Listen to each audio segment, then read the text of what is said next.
Hi guys, I'm Silverwolf, and in this video it's a little request for Custard Cream, who wanted a video about tips for travelling with Furbys. So shout out to Custard Cream as well, because I didn't shout you out before. Just adjust my camera, there we go. So, travelling with Furbys. Now the most important thing to do when you travel with a Furby is take out the batteries. No one will appreciate if the Furby keeps going off on the plane journey or anything else. It's not so important if you're travelling on a bus or whatever, but still, if you're going to be on some sort of transport with a person or people, they might get a little bit annoyed when your Furby keeps making noises and things. If you're just travelling in a car with people, well, it doesn't really matter. If they're all happy to have a Furby active and sort of messing about in the car, then it's absolutely fine.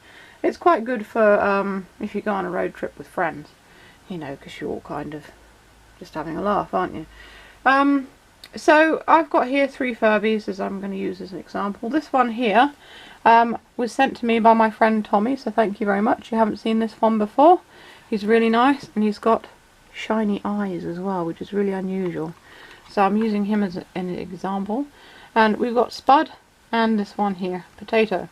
So I tend to take Spud if I'm going travelling, because I mean, Spud's battery doesn't actually work. But it means that you can keep the battery in because it's a very small item. You can put it in your hand luggage and no one really cares.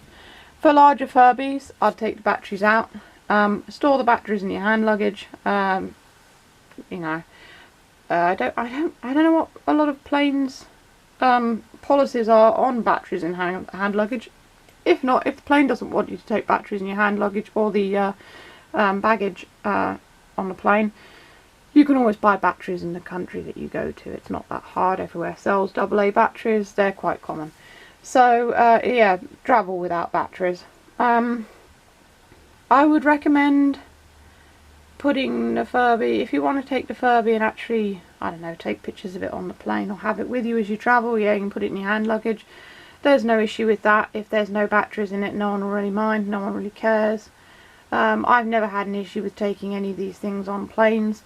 But always, whenever you travel, go on the website, check with the airline of what is allowed in hand luggage, because some places won't allow certain things. For example, I'm not going to tell you what they won't allow, but one of my friends travelled with Etihad Airways, and there was a certain thing they would not allow you to take on the plane, and it is a battery operated thing, and if you're an adult you'll probably guess what it is. As for kids, don't ask questions.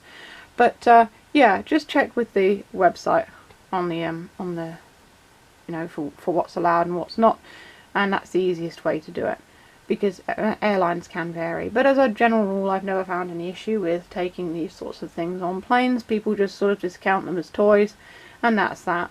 But because they're electronic, you still need to be careful.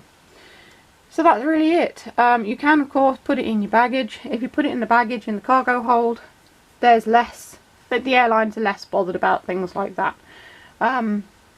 It's really only hand luggage, because obviously the risk, because you've got it in the cabin with you, the risk to other people is there, and they like to be careful for obvious reasons. So if you're in any doubt, if the airline doesn't like it, just put it in your baggage instead and keep it in the hold. There won't be an issue with that. Make sure you wrap it securely, you know, put clothes around it and make sure it doesn't get damaged or anything while it's being transported. So that's about it, really. I think out of all the ways to travel, the plane is probably the one that you should probably look into when travelling. As for buses, cars, whatever, any other thing, people don't really mind, I don't think. But be aware of annoying other passengers if the Furby does keep talking or going off. Unless you happen to be with a very young child, and then you can make up the excuse you're using it to entertain the kid and probably get away with it. But if you're a bit older or an adult, it might be better just to be a little bit more careful with people around you. So that's pretty much it on this video for tips for travelling with Furbys. If you do take your Furby travelling, let me know in the comments. I'd love to hear about your adventures. So there's more Furby videos coming up below. As always, check out my Etsy and New Monday stores for custom plushies, including Furbys. Or buy me a coffee on Ko-fi. Links are in the description, and it all helps. Stay safe, stay healthy, and keep being awesome. This is Silverwolf signing off.